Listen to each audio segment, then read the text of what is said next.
शनिवार को मुंगेर व्यवहार न्यायालय परिसर में राष्ट्रीय लोक अदालत का आयोजन किया गया, जहां इस राष्ट्रीय लोक अदालत में जिला एवं सत्र न्यायाधीश राजेश कुमार, पुलिस अधीक्षक सैयद इमरान मसूद के द्वारा दीप प्रज्वलित कर कार्यक्रम की शुरुआत की गई। वहीं राष्ट्रीय लोक अदालत में बैंक बीमा, वन अधिनियम क्लेम, सामान्य फौजदारी मुकदमा, दीवानी अपील, राजस्व वाद, सर्विस मैटर, पेंशन मामले, वैवाहिक वाद, मोटरयान दुर्घटना क्लेम, विद्युत वाद, पानी बिल, श्रम वाद एवं मजदूरी से संबंधित मामले की सुनवाई होगी। वहीं जिला एवं सत्र न्यायाधीश राजेश कुमार ने कहा कि यह कार्यक्रम नालसा द्वारा आयोजित किया जाता है। उन्होंने कहा कि लोक अदालत में आपसी समझौते के तहत वाद का निष्पादन किया जाता है, जिसकी अपील पुनः किसी अन्य न्यायालय में नहीं की जा सकती है। इस अवसर पर मुख्य रूप से 10 बेंचों का गठन किया गया।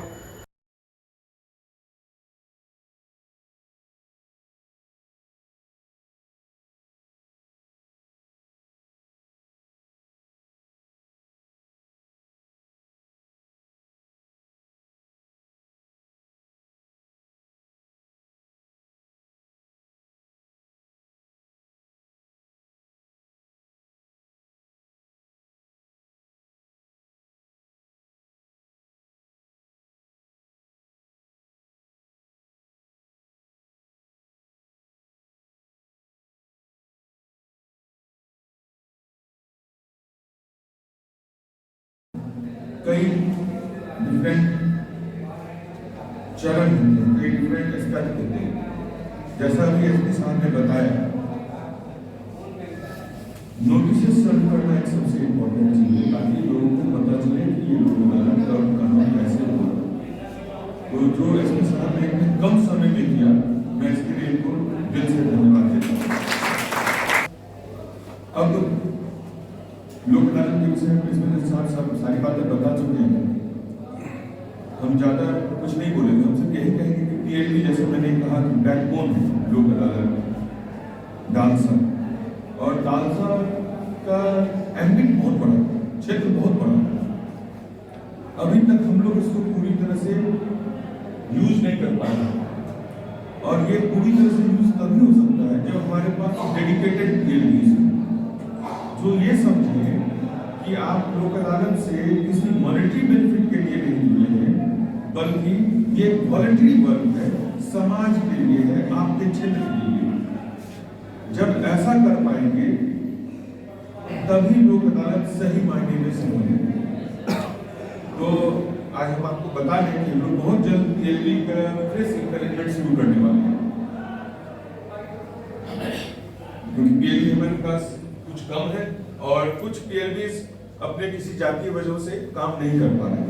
तो हम लोग फेस इम्पेलमेंट करेंगे, और न्याय आपके द्वार, ये कंसेप्ट है। इस कंसेप्ट के लिए हम लोग चाहेंगे कि मुंगेर के हर पंचायत से कम 2 पीएलबी, 1 पीएलबी ऐसा हमें मिले। नगरीय क्षेत्र में 2 वार्ड, 3 वार्ड के 1 पीएलबी या 4 वार्ड के, क्योंकि 2-3 मेरे ख्याल से नगर पंचायत है। हम लोग एसेस करेंगे, उस हिसाब से हम लोग इस बार इंपेनलमेंट की शुरुआत करेंगे। ये तो इंपेनलमेंट की बात होगी। बैंकर्स देखें कि उन्होंने 9000 नोटिसेस दिए, 9000 प्लस, और 8000 हो गए। तो आपके ऊपर ये है कि आप इस 8000 में कितने को फाइनल टच दे पाते हैं। अगर आप 50% नहीं कर रहे हैं तो आपने हार्ट से काम नहीं किया, मैकेनिकल काम किया, सीधा बात है ना। तो हार्ट से काम करना होगा, नोटिस मैकेनिकल नहीं होना चाहिए। देख के कौन सा मामला, किसके पास कैसा, वो डॉक्यूमेंटेशन आपका कंप्लीट होना चाहिए, तब नोटिस निर्गत करें। क्योंकि सरकार का पैसा लगता है नोटिस सर्व करने में। एक पुलिस का ऑफिसर उसके लिए परेशान होता है, वो मेहनत करता है। वो मेहनत अगर आप बिना पूरे रिकॉर्ड को देखे नोटिस भेज देते हैं इन जनरल, तो वो मेहनत बर्बाद जाती है। सरकार का पैसा बर्बाद नहीं जाना चाहिए। तो बिल्कुल, मतलब इसका मतलब ये नहीं कि आप नोटिस न करें, पर एक आप लोगों को होमवर्क करना चाहिए नोटिस करने से पहले। ये मेरा सजेशन होगा, ताकि लोक अदालत में सही मायने में ज्यादा बेनिफिट में बैंक रहती है, पूरा बेनिफिट ले सके। दूसरा इशू बैंक के लिए, बैंक ने ढेर सारे सर्टिफिकेट केस कर रहे हैं और बैंक सर्टिफिकेट केस पे उदासीन है। सर्टिफिकेट केस में बैंक ने कई बड़ी रकम कोर्ट फीस के रूप में जमा की हुई, वो भी पब्लिक मनी है, बैंक का अपना कोई पैसा नहीं है। जो डिपोजिटर्स बैंक में देते हैं वही पैसा बैंक कोर्ट फी में भी देती है, वही पैसा लोन में देती है और वही रिकवरी भी करती है।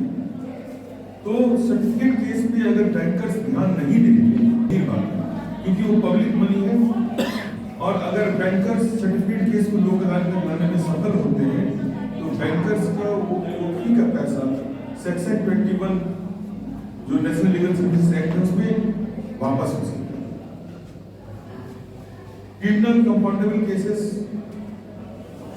फॉरेस्ट एक्ट के केसेस, माइनिंग के केसेस, इलेक्ट्रिसिटी केसेस, ये सारे केसेस ऐसे हैं जिसमें कुछ फाइन तय है और कहीं निगोशिएशन।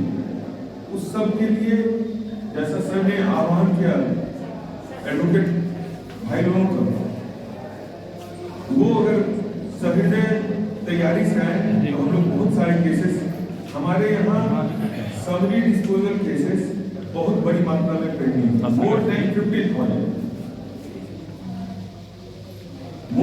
15,000, जिसमें सिर्फ फाइन देना है, केस खत्म होना है। और एक आदमी जो उसमें अभियुक्त है वो लगातार 10 साल से 5 साल से खर्चा किए जा रहा है, बीच में जो उसका बिल भी टूटता है, वो आता है फिर जाता है। ये 5 साल 10 साल के वक्त में उसने जो खर्च किया है वो अगर दे देता एक बार में तो यह केस डे 1 में समाप्त हो सकता, समय बचता, पैसा बचता और एफर्ट्स निसंदेह बचता। तो लोक अदालत का एक बड़ा पर्सपेक्टिव है, हम लोग उम्मीद करते हैं कि सब लोग इसका अधिक से अधिक फायदा उठाएं और सचिव साहब की मेहनत सफल हो, सारे ऑफिसर्स की मेहनत सफल हो। पिछले 1 महीने से मेरे जानकारी में है कुछ ऑफिसर्स ने बहुत बढ़िया काम किया है। यहाँ जब तक हम एक चीज और ना बोलेंगे मेरा वक्तव्य पूरा नहीं हो सकता है। हमारे क्लास 3 क्लास 4 जो सुप्रीम कोर्ट के एम्प्लॉय हैं, लोक अदालत उनके भी कभी सफल नहीं हो सकता। तो सिंक्रोनाइज होकर काम नहीं करेंगे, लोक अदालत बढ़िया नहीं होगा। और इस बार उम्मीद है कि पिछली बार से हम बेहतर करेंगे, हर बार बेहतर की गुंजाइश होती है, हम लोग बेहतर होते जाएंगे हर वीक के साथ। धन्यवाद। लोक अदालत यहाँ पे ऑर्गेनाइज किया गया है, उसमें बहुत मेहनत की है, उसने हुई है, सब जाकर यहाँ पर आज इस प्रोग्राम में ऊपर जाकर ऑर्गेनाइज कर रहे हैं। जितने भी लोक अदालत से संबंधित जो बेनिफिट्स हैं वो सर ने बहुत अच्छे से उसको एक्सप्लेन किया।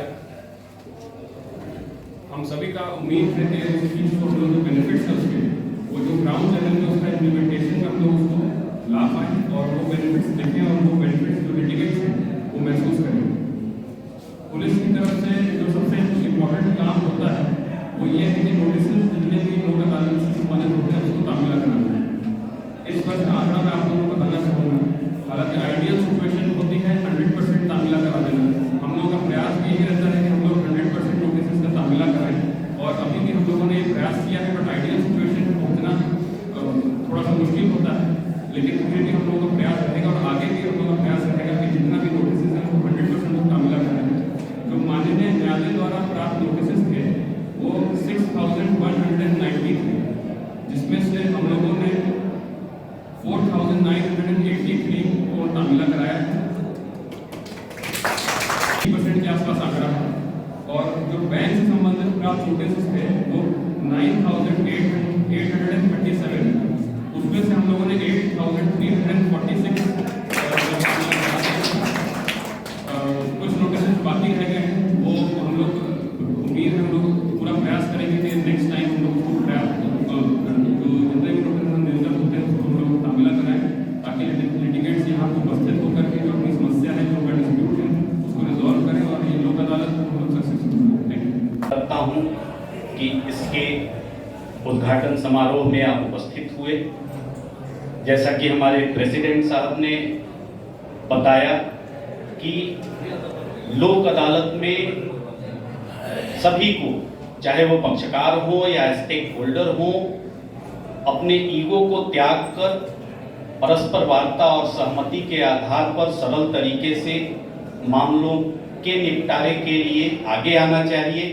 वादों का अधिक से अधिक निष्पादन हो सके, जो अल्टीमेटली समाज में शांति व्यवस्था को स्थापित करेगा और हमारा समाज विकास की ओर बढ़ सकेगा। माननीय जिला जज साहब ने लोक अदालत की प्रासंगिकता, उसके महत्व और उसके विभिन्न आयामों के बारे में जो महत्वपूर्ण जानकारी हमें दी, उसका समुचित ढंग से अनुपालन करते हुए मुझे पूर्ण विश्वास है कि हम इस लोक अदालत को सफल बनाने में सहयोग करेंगे।